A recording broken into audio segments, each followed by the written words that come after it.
Do some kind of meditation for all the people that have problems with the DMV.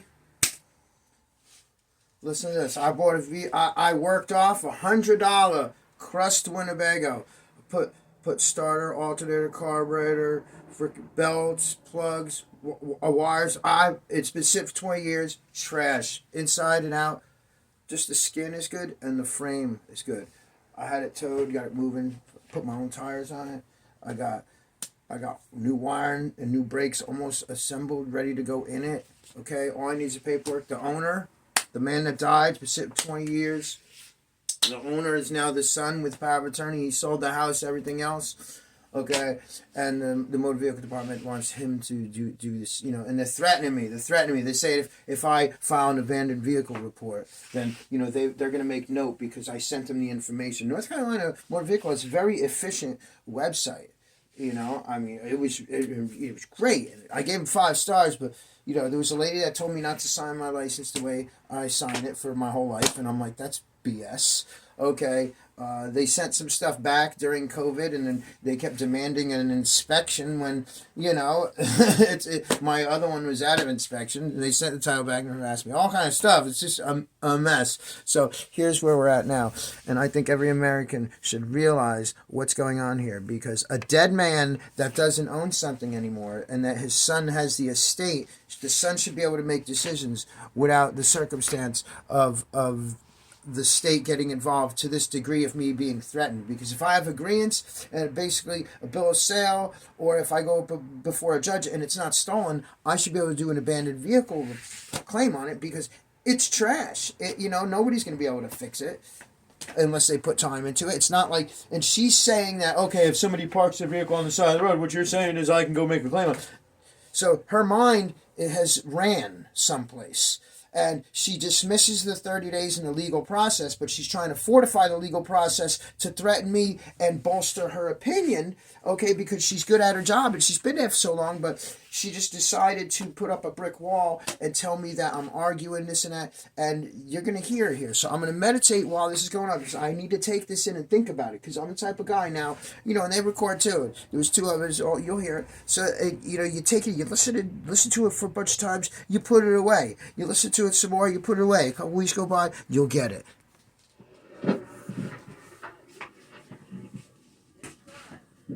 Required to open up his father or mother's estate, add the vehicle to that estate, and you have to allow that title to come back in the estate of the woman's name. Okay. And at that point in time, the son can reassign that estate title directly to you. Okay, so the son that has the power of attorney and has the ability to, that holds his father's estate, has to resubmit, or has to submit the request to have the title from the deceased father put into his name for the estate so he could hold it, so then he is able to transfer it to me. It won't go in the son's name, sir. It's going to go in the estate of the man's first name and last name. And then the son... That is a legal process that North Carolina law requires people to do on anything involving any motor vehicle. I get that. So at that point, the son with the power of attorney has the right to sign it over to me, or he has to get it in his name before he does that? Yes, sir. If he is the administrator over the estate, he has administrator paperwork issued to him by the estate's division of the clerk of court. Right. That's what he will use to assign the title to you at that point. Okay, so it doesn't have to go to him first. It could go right from the estate to me. So we could, I don't have to take that extra step, and he doesn't have to bother himself with getting it in his name. Yes, sir. For the 3rd time of me explaining that to you. Now, the estate division will open up the estate process again, where he had it open before. They're going to add this vehicle to the estate. The son will go through the process of getting the title in the estate name of his father, and then he will use that title. He won't have to get another one, that title, to assign it to you. Okay. And now you're saying for me to put an abandoned claim with the agreeance of the son who has a power of attorney that owns this, who holds the estate, okay, that would be unlawful on my behalf, even if I have a notarized document and him as the administrator and executor of the estate and his affairs, the state has power over. How would you file in an abandoned process? I want to know I want to understand what your understanding of that process is. Okay, thank you for asking. Thank you for asking. What I would do is I would get a signed notarized document from him, okay, being he's the power of attorney and the power of attorney over the estate, to allow me to go through this process. He can't give you permission to do that, sir. So the state... You stopped me from explaining the whole way I would do it. That letter is just one part of it. Because you said you're going to get him to give you a notarized document giving you permission. And then with that, I will accompany that with the abandoned vehicle report or whatever it is, and list why it's being held that way is because he's out of state, he is elderly, okay, and the vehicle or the motorhome is in his possession already. Sir, so also, sir. Sure. I'm listening. Spencer. I'm sorry. Sure.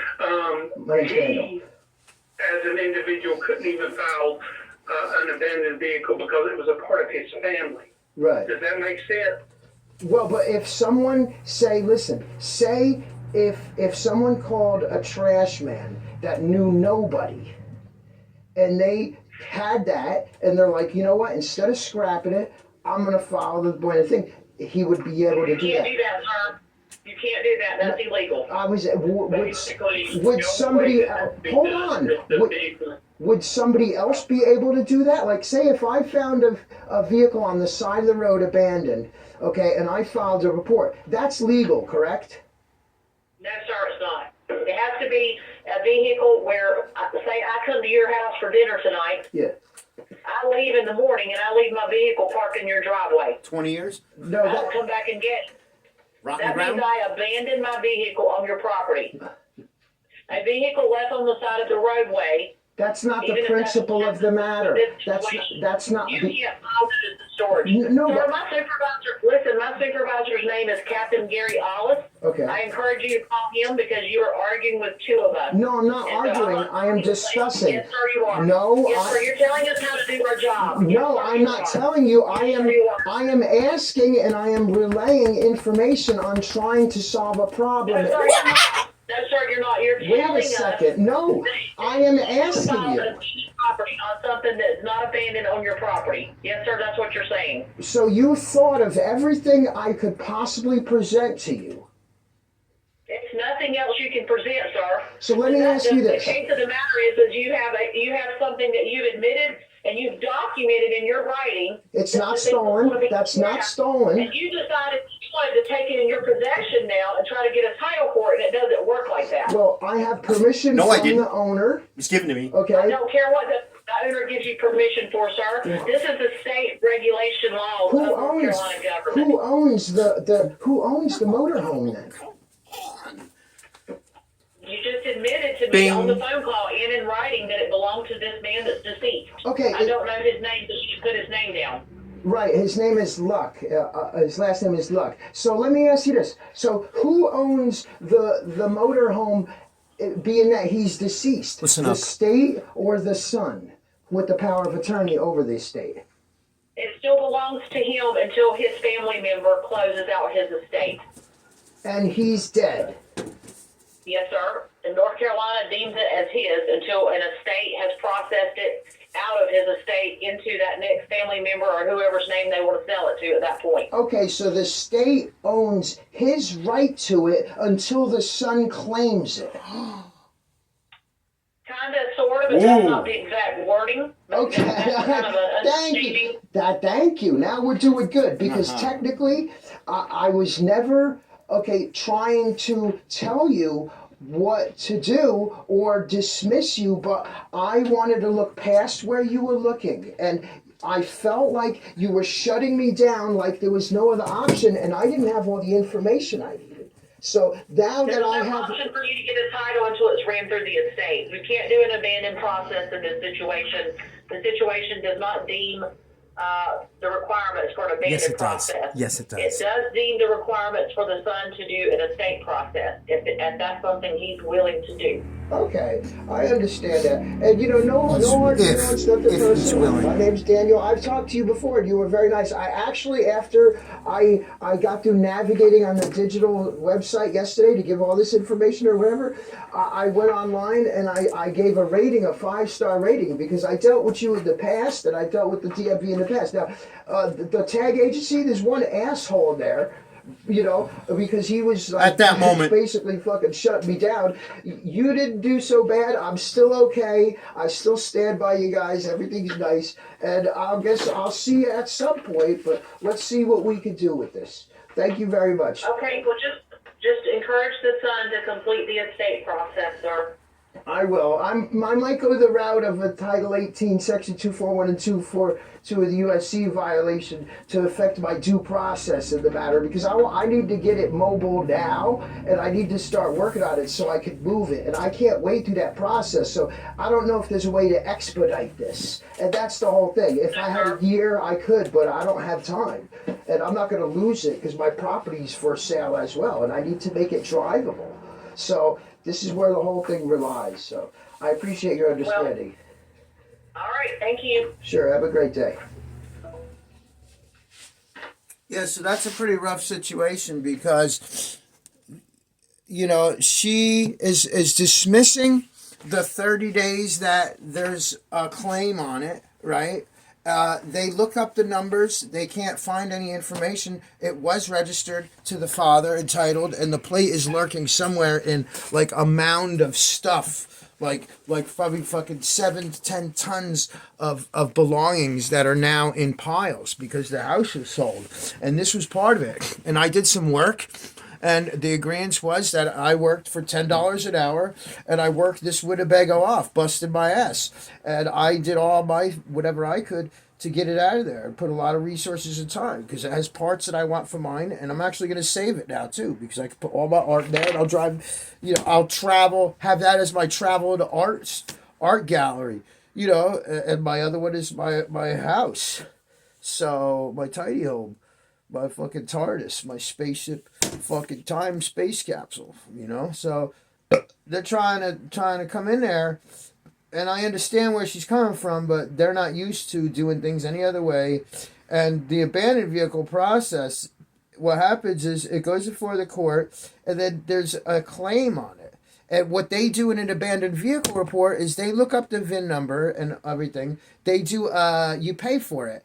And then they do a theft report, which these people would end up doing anyway, right? So therefore, they see it's not stolen. Then it goes online and in the public paper. And then there's a notification of anybody that might have interest or liens or actually have a title to still be alive. They'll get a notice before that.